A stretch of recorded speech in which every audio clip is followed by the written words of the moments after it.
organização de objetos e o executável. Essa parte também eu fiz um esquema nos slides e vou também disponibilizar para vocês, onde está bem explicado e tal. E aí tratamos também do conceito de linguagem interpretada e linguagem compilada. Eu não sei se vocês lembram dessa parte, mas é importante vocês entenderem e relembrarem que a escolha da linguagem que você usa é um fator de desenho também. Por quê? Porque a linguagem compilada, ela é passada direto para o processador. Já a linguagem interpretada é como se ela precisasse de um intermediário entre ela. Então, isso vai fazer com que o desempenho diminua, é uma fase a mais para eu executar. E aí nós até falamos, demos o exemplo que a linguagem compilada é C e a linguagem interpretada é Java. E aí, por mais que você tenha as necessidades de programação, essa escolha vai influenciar no desempenho final do seu programa. E aí, já na semana 4, nós também mencionamos os flags de otimização e tecnologias como Just-in-Time, que seriam tecnologias para melhorar o desempenho de programa, em especial o desempenho de uma linguagem interpretada, porque essa linguagem interpretada, por ela ter um passo a mais, o desempenho dela vai ser menor, e essas tecnologias auxiliam para que eu tenha uma otimização, uma maior efetividade na execução do programa.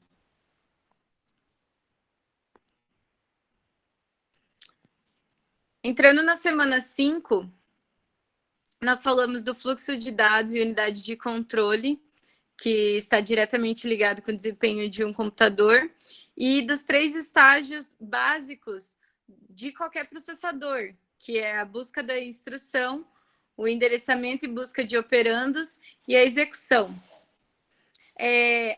Agora eu vou falar para vocês do pipeline, e nessa parte, pessoal, é muito importante que vocês tenham a noção visual do pipeline, que é um tipo de organização de processador, e a mais importante para a disciplina de vocês, para o entendimento de vocês. Eu não fiz aqui nesse slide o esquema desenhado mesmo para vocês entenderem como que o pipeline funciona, mas nas apresentações eu fiz. O que seria o pipeline? É uma organização de processador que utiliza recursos ociosos para executar tarefas diferentes. Se eu tenho, por exemplo, 5 passos de tarefa para executar, ao invés de eu terminar os 5 para depois voltar no primeiro novamente, eu termino um, e quando partir para o 2, o 1 já vai fazer a atividade dele novamente. Fica aquele esquema de escada, onde assim que eu tiver operando uma das partes da programação livre, eu já executo ela. No esquema fica muito mais fácil de vocês entenderem. Eu acredito que todos vocês viram os vídeos e consigam lembrar disso, mas se não conseguirem, nos resumos que eu vou enviar para vocês, isso fica bem claro, e é importante vocês entenderem o conceito de pipeline e o conceito de pipeline no MIPS. Por quê? Qual que é a diferença? O pipeline no MIPS, ele precisa de algumas tecnologias de auxílio, que são as tecnologias de encaminhamentos. Gravem isso, entendam isso no material que eu vou estar enviando para vocês, vai estar bem clara essa parte. E eu acredito fortemente que isso vai cair na prova, porque no resumo, que eu também vou enviar, o professor mencionou isso.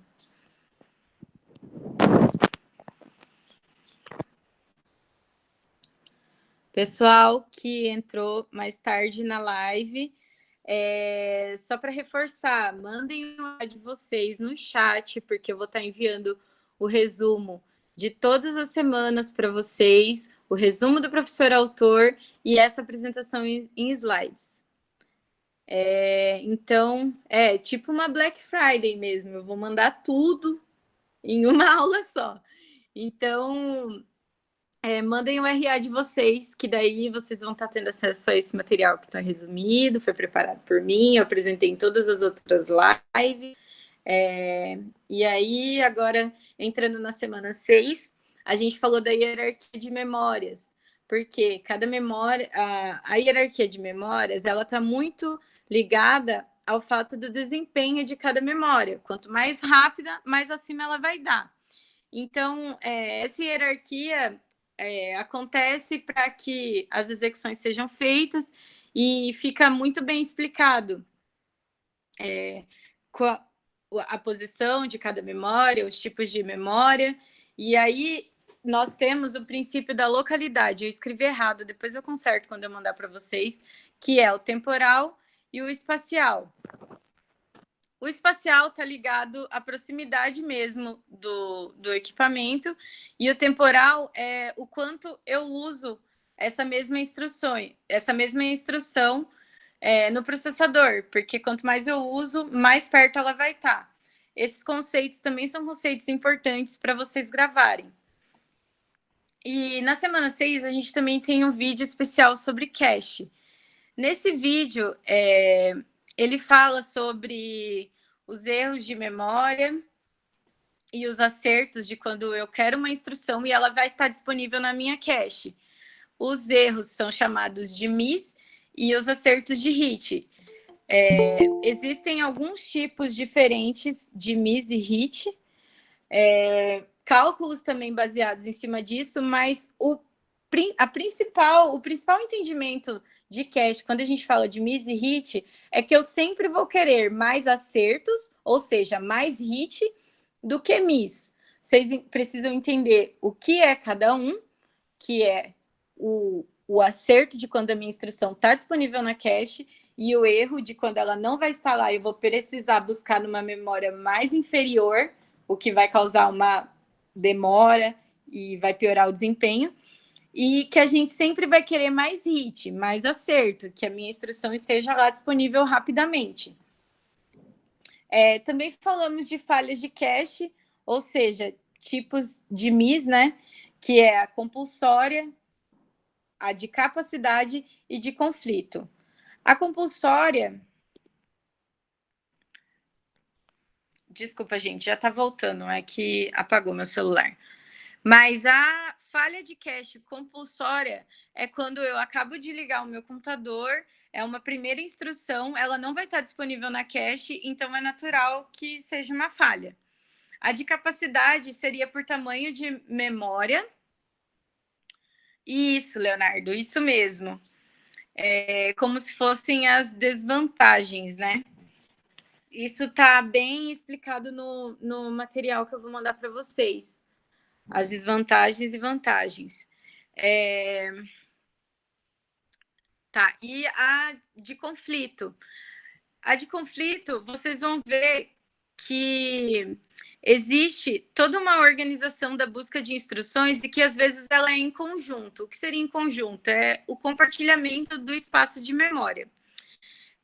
Quando há esse compartilhamento, pode ser que eu queira buscar uma instrução em um lugar que já esteja ocupado. Então, isso vai gerar a falha de cache por conflito. Eu acredito que se vocês entenderem cada uma, vai ser importante, mas apenas assim mencionar os 3 tipos de falhas de cache. A minha apresentação está aparecendo para vocês?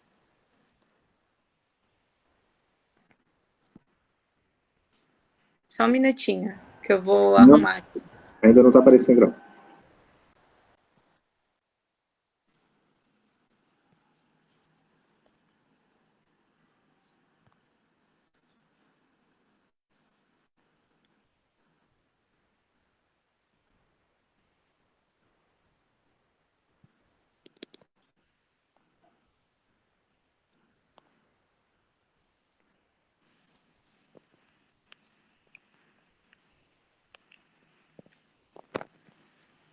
Acho que agora voltou, né? Beleza. Também existem os tipos de mapeamento em cache. Como eu falei para vocês anteriormente, tem mapeamento direto, que é o que acontece no MIPS, e vai ter um lugar específico para um tipo específico de instrução, e o mapeamento em conjunto, onde haverão comparações de endereços em um determinado conjunto. É muito importante vocês entenderem esses tipos de mapeamento, mas em especial o direto, que ele é o mais comum no MIPS, que é o sistema que a gente tem trabalhado de forma didática. E nesse endereçamento, existem eu diria como se fosse uma identificação de instrução, onde a gente chama ela de tag e de válido. Nessa parte, ela é mostrada no sistema binário para vocês. E eu fiz um esquema no resumo da semana 6, explicando o que é cada um, porque vai ser um conjunto de números onde uma parte vai associar a outra a partir do tag, e o válido é para ver se a instrução ela tá disponível, está funcionando. E essas são como se fossem as identificações de cada instrução. Aí também falamos da cache associativa quando há política de substituição de instrução.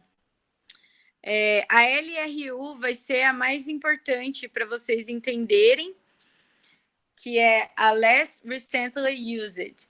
Ou seja, aqui foi usada, aqui deixou de ser usada por mais tempo. Por quê? Porque quando eu utilizar um espaço para uma nova instrução e ele já está ocupado com uma outra instrução, eu tenho que pegar a que eu estou menos usando. Basicamente, o conceito é esse.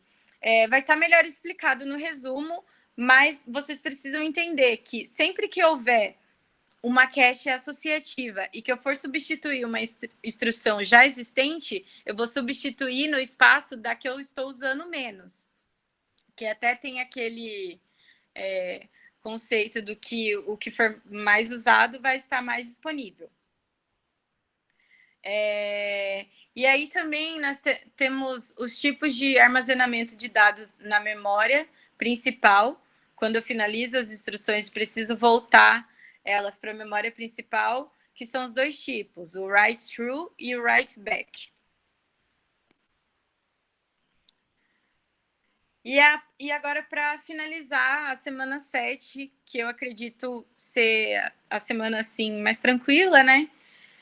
E que não vai haver uma cobrança significativa, porque não deu tempo da gente trabalhar muito ela e fazer as lives e tal. Então, por isso coloquei de forma bem resumida, mas ela fala dos dispositivos de entrada e saída no geral.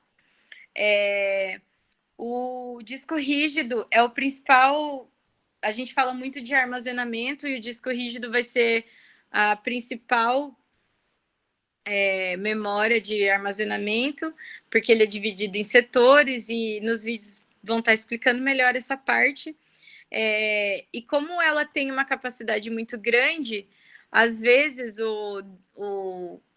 a utilização dela é um pouco lenta, mas a vazão de informações também é alta, porque ela tem uma capacidade maior.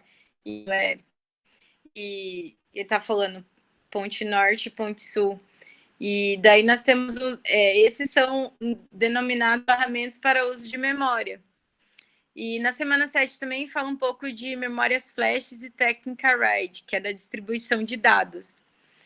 Essa parte está um pouco mais resumida mesmo, porque vocês ainda não viram, mas basicamente o que eu fiz aqui foi colocar os conceitos principais que eu acredito que vai ser importante vocês memorizarem, e que se vocês entenderem um pouco, pelo menos, de cada um, eu acredito que vai valer a pena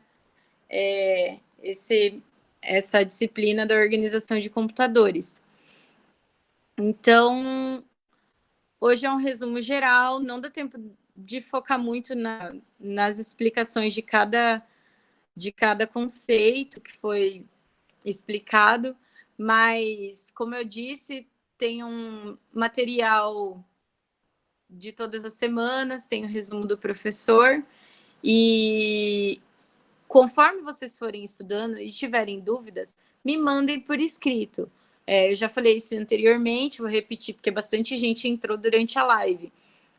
A gente fala disso para agilizar a live e também porque quando a gente responde, a gente consegue trabalhar melhor no material para vocês, escrever algo mais consistente, colocar mais dados, e a gente também compartilha a dúvida de vocês. Nós colocamos essas dúvidas